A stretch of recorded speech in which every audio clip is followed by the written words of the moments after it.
Welcome back. A little bit of technical difficulties right there, as Twitch is continuing to have problems.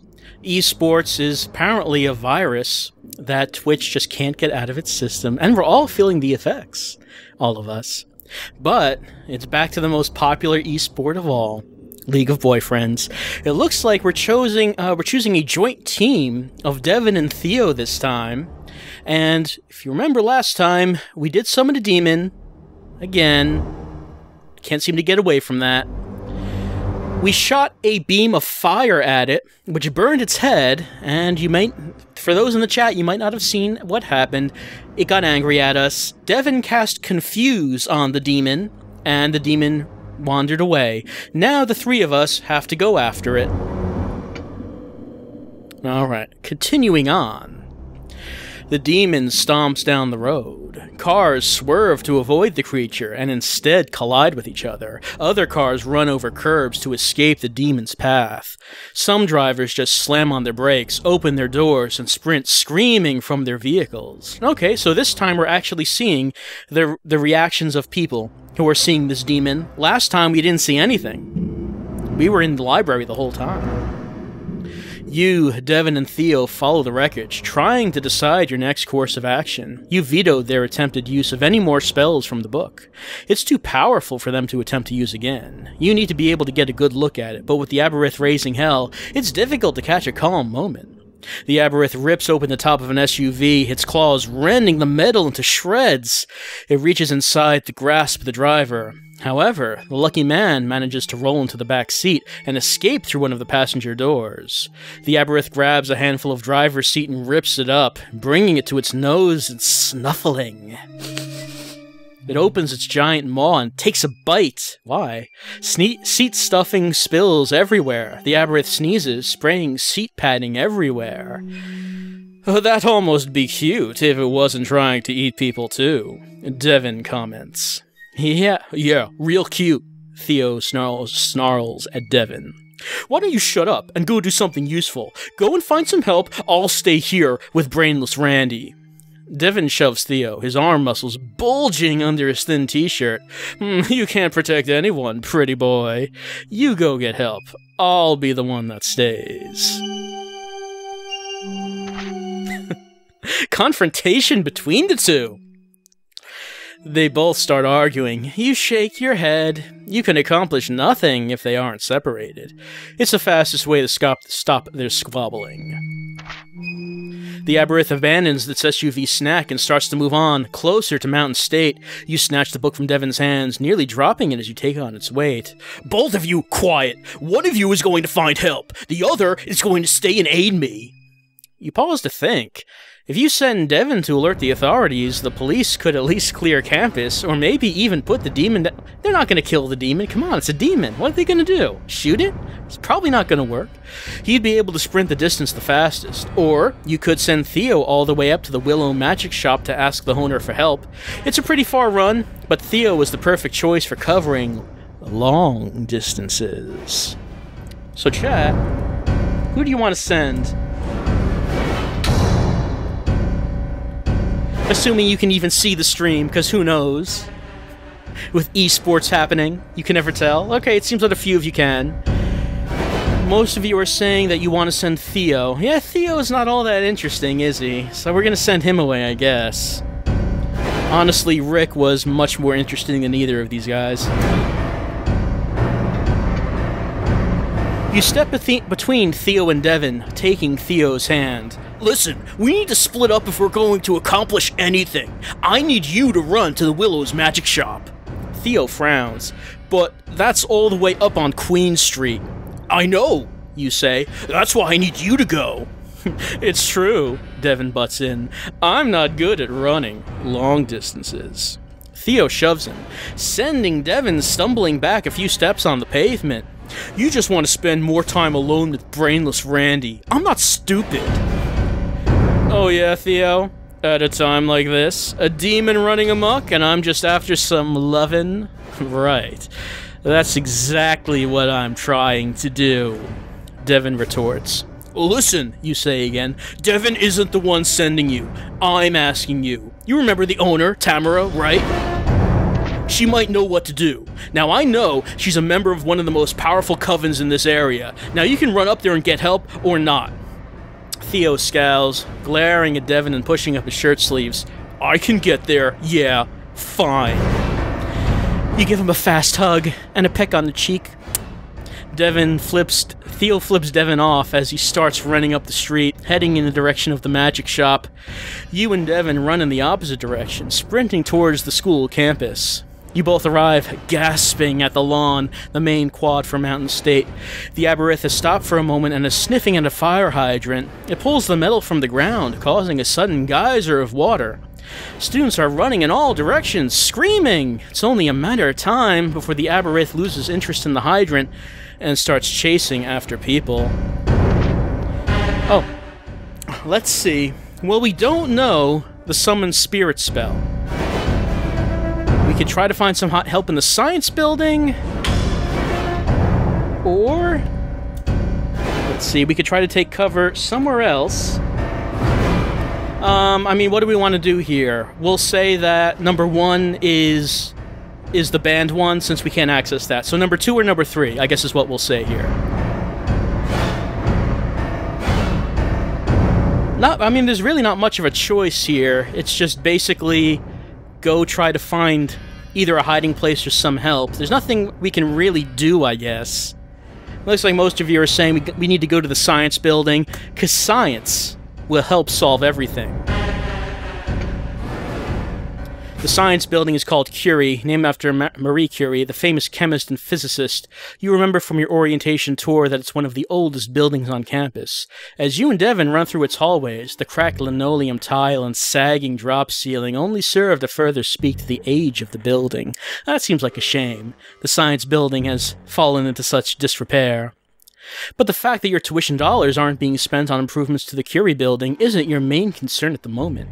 You think of the 12-foot-tall monster outside, hoping that it hasn't started terrorizing the general population again. Are you a biology major, chat? Man, it's a good thing we're a biology major, because it means that as long as we're here, we might as well grab something that could potentially be of use. You lead Devin past the lecture hall's shoes squeaking on the old linoleum. A few hallways and sharp turns later, you open the door to room 204, the main laboratory. The light is on, so someone must be in here. You call hello and glance around, but don't see anyone at any of the black lab tables. I've never been in here before, Devin says. I never had to take a science class. Really? Not even for general requirements? That seems kind of odd. I guess this school doesn't believe in well-rounded graduates. Follow me then, you say. The storeroom is back here. You make your way past the tables, each with its own sink. The desk at the front of the room has an open briefcase resting on top of it. Whoever left the lights on will definitely be back for that. You yank open the door to the storeroom and inhale the familiar scent of formaldehyde. The storeroom walls are nothing but shelves, all lined with different pieces of equipment and multiple saved specimens.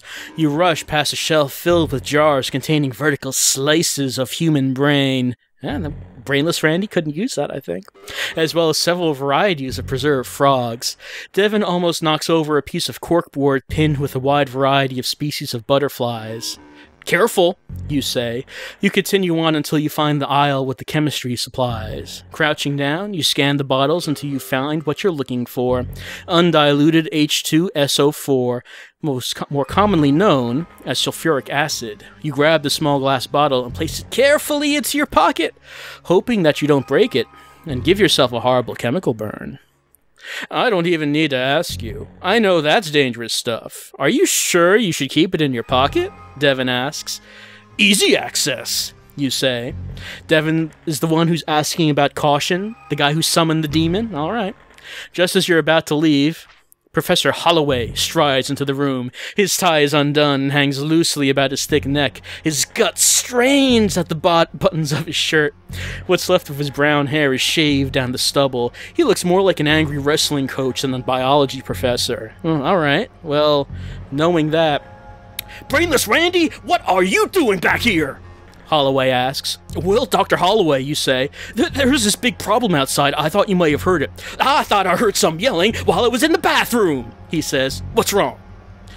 Maybe you should just go look. you say. Holloway follows you back out into the lab. He weaves his way through a line of tables to go peer out of a window. He stares for a moment, then his jaw drops. You watch in surprise as his eyes roll back in his head and his knees unlock. Dr. Holloway crumples to the floor in a dead faint. You curse. Oh, is he gonna be okay? Devin is by the man's side, adjusting his limbs into straighter positions. He didn't hit his head on the way down. I think he'll be fine. Good, we need to get back out there, you say.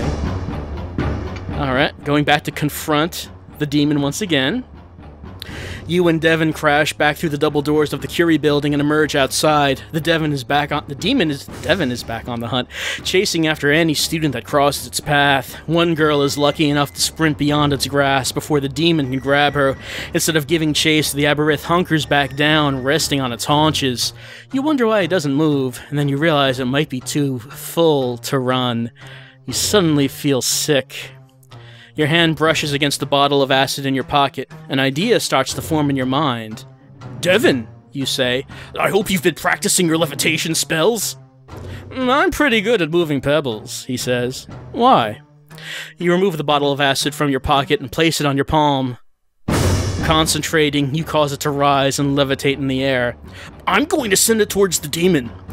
You're going to help by giving it one final push, just enough to make it break all over the aberrith. Devin rubs the back of his neck. Alright, I'll try. You prepare yourself to launch the small bottle across the lawn and into the aberrith's head. Now, you shout, and propel the bottle with the force of your spell. It speeds towards the aberrith. You're not sure that it's going to cover the distance, but at the last moment, Devin raises his hand and whispers a command. The bottle jerks up a few feet, shattering against the demon's arm. The aberrith startles as the powerful undiluted acid starts to chew away at its arm and leaves the beast howling in agony. Even across the quad, you can see the acid go through tissue until it exposes bone.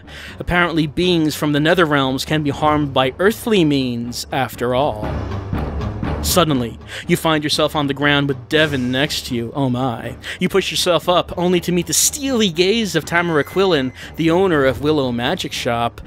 Her curly brown hair is bound up off her neck, her green dress cut low and exposing a good amount of cleavage. Devin notices you staring and shakes his head.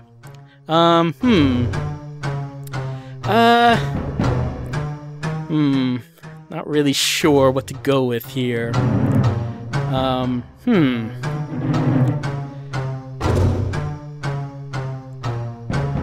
Honestly, I'm drawing a blank. Possible Hex girlfriend? Of course, it's not called Hex girlfriends. It is Hex boyfriends.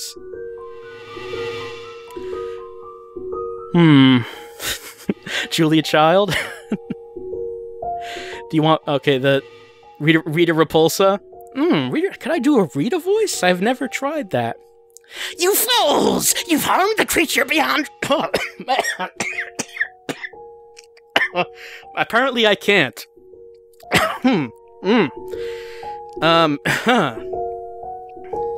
Try to tone that down, I guess. Look at it! It's useless now! She sighs. Your friend promised me it would be in good condition. Theo, you exclaim. Where is he? Neither still resting at my shop or running his way back here. You become confused. How did you get here so fast? A child, Tamara says. I have faster modes of transportation than running or walking. This point is basically a variation of Mike's voice, I think, though. A car, Devin says. Very funny. Tamara tosses her head, staring at you. What do you do now? It seems like Tamara came down here more out of her interest in personal gain than desire to help. Alright. Well, I mean, I guess maybe we didn't need the help, but... Do we apologize? And offer her the spell tome? Or do we attempt to hide the tome? I mean... the only thing we've been able to do with this thing has been summon a demon, so maybe our hands are not the best ones for this, honestly. But it looks like you're saying we should hide this tome. We don't want her to have it, we want to keep it, so... let's lie.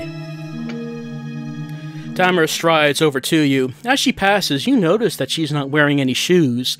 She leans over you and inhales deeply. I can smell the power all over you. It reeks of death. What are you hiding? Tamara demands. She crooks her finger, and you find yourself face up, back pressing into the grass, squirming and helpless. Nothing, you say. A crushing weight pushes down on your chest and you gasp for air. You can't move, but you're able to hear Devon struggling for breath beside you. Tamara circles around you both like a jungle cat stalking its prey. Her hand hovers over your body. The skin around her emerald eyes wrinkles as she smiles. I can tell that you're lying. No matter. Stay there a moment and I'll sniff it out. She spies your backpack lying a few feet away. She unzips the large pouch and sorts through it, pulling out a black spell tome. Oh yes, she breathes. This is ancient, potent power, and in such good condition. Barely used. It must be worth a bundle. Yes, this is quite a find. I could see that you'd want to hide this from me. Not going so great, chat. Oh, children, if only you'd accepted my help. I might have even cut you in on the profit I'm going to make on this book. That is, if I don't keep it for myself. She sighs, shaking her head, stepping over both your and Devon's helpless, prone bodies. She keeps her hands extended over both of you, keeping you pressed into the grass. Instead, you've ruined this fine specimen, and you've tried to conceal this grimoire from me. I don't need to tell you that's very, very bad that is for business. Tamara turns her head towards the aberrath, still keeping you and Devon pinned firmly in place. Come, creature, she calls. I believe these are the two that injured you. You can feel the ground shake as the aberrath lumbers across the quad. You try to recite a protection spell, but Tamara makes a slight motion with her hand, and you suddenly find it hard to breathe, much less speak. As the aberrath is distracted by crunching your and Theo's bones, Tamara takes her time, locating the correct spell in the tome that will unsummon the evil being. Once the beast has completed its feast, the shop owner intones the words of the spell, sending the demon back to its hellish dimension. The end. Well, chat, you got us killed by lying to the witch, and she knew that we were lying. She could smell the power. You should have known that, chat. You should have known she'd be able to smell it. Actually, I started off trying to do a Rita Repulsa voice, but I realized now that actually the voice that turned into was Hagar the Witch from Voltron. Sounded kind of familiar to me, but I wasn't sure where I was drawing that from. Anyway, that's it for our second run through Hex Boyfriends. This time with Brainless Randy, who had a good time with Rick. Ended up running from security guards in the museum, but then we ran back into Devon and Theo, and you saw what happened. You know, the first time we played the game, we thought Mike was the bad one, and this time around, it seemed like Rick was going to get us into trouble. But I have to say, hanging out with Devon and Theo, really nothing good has come from this. Both times we've done this, it has resulted in our deaths. And I mean, maybe these two are not the people we should be hanging out with. Honestly, at least Mike didn't get us killed, I have to say. So that's it for Hex Boyfriends for this week. Well, we'll have to try it again next week. Go back to this and see if we can get a better ending and obtain a Hex Boyfriend. And maybe if Tamara asks us for a book, maybe we shouldn't lie to her this time. Maybe that's a bad idea. So that's it for Hex Boyfriends. We'll be back in a minute for another journey into horror, into terror with Dementium the Ward. Be back in a few minutes.